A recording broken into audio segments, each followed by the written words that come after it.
បាទសួស្តីបងប្អូនថ្ងៃនេះខ្ញុំបាទប្រុសមក review Mitsubishi LG ស៊េរីថ្មីដែលយើងហៅថាស៊េរី AI Air បាទអញ្ចឹងឥឡូវយើងមាន Mitsubishi មួយ set នេះ indoor ហើយនិង outdoor អញ្ចឹងខ្ញុំនឹង unbox review ឲ្យបងប្អូនទាំងអស់គ្នាបាទដល់ចឹងខ្ញុំបងបើក indoor មុនបាទផ្នែក indoor អញ្ចឹងខ្ញុំចង់ដឹងថាស៊េរីថ្មីវាប្លែកវាមានអីខ្លះបាទអញ្ចឹងយើងបើក indoor ទៅ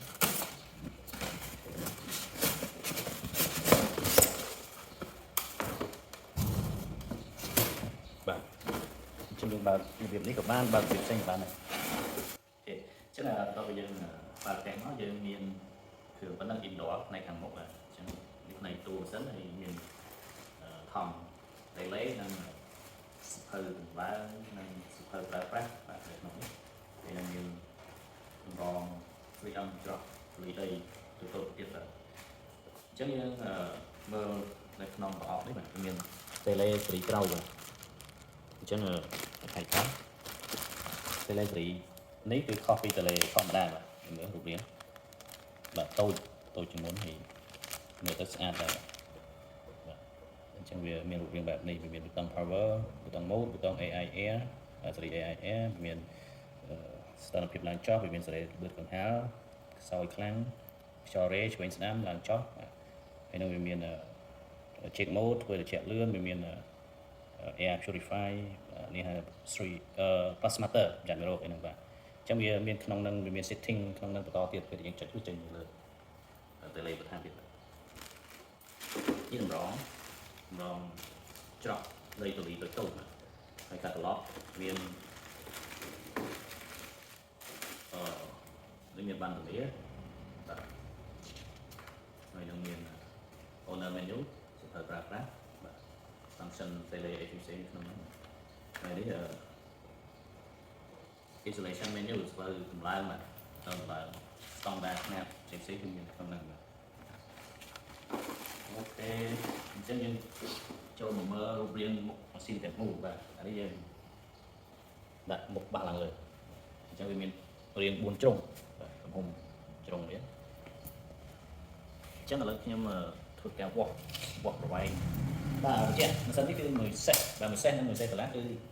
មុខប្រព័ន្ធគ្នាទៅយកស្ពាន់ក៏ប្រព័ន្ធគ្នាដែរ6លី10លីអញ្ចឹងឥឡូវទី1បញ្ជាក់ប្រវែងបណ្ដោយមុខបាទឲ្យមើលជិះចំពោះវែងជាងគេនៅខាងក្រោមនេះបាទអញ្ចឹងវា80បាទ80ហ្នឹងគឺ8ទឹកបាទប្រវែងនេះ8ទឹកហើយកម្ពស់យើងយកជ្រុងទៅវែងជាងគេហ្នឹងគឺ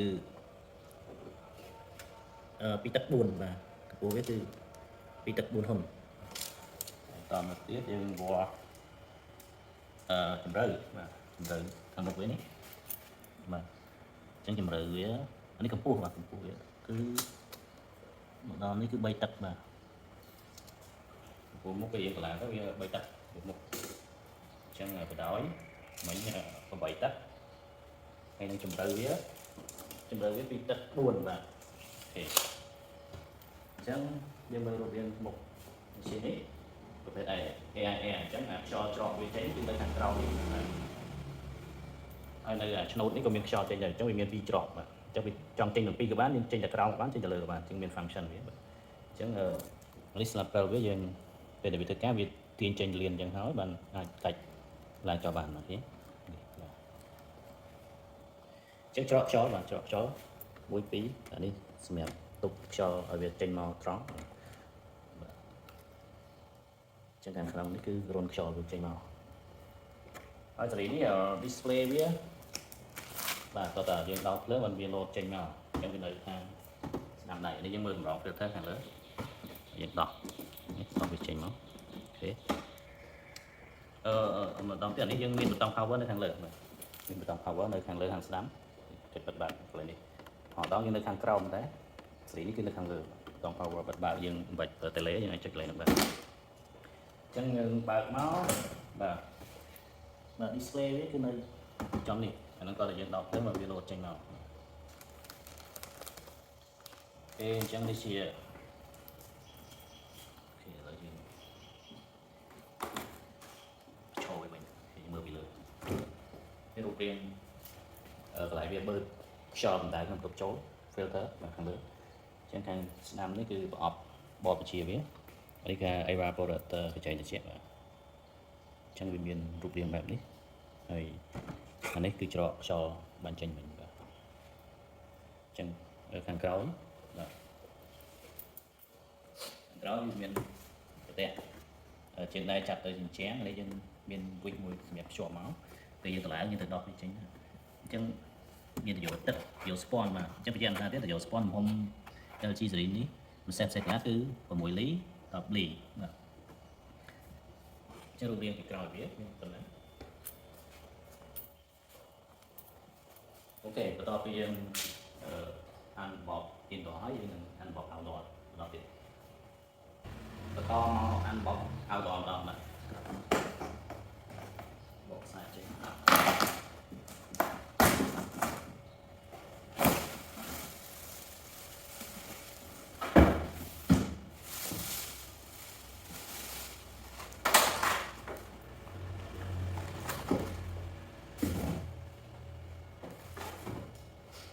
គេអញ្ចឹងនេះជារូបរាង outdoor របស់ LG series AIS ចឹងឯងថតមើលជុំមកមានរូបរាងបែបនេះគឺមើលទៅវាមិនខុសពីសេរី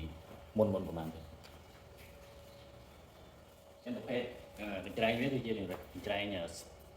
ស្ពាន់ហើយនឹងfin វានេះគឺជាពណ៌មាសបាទ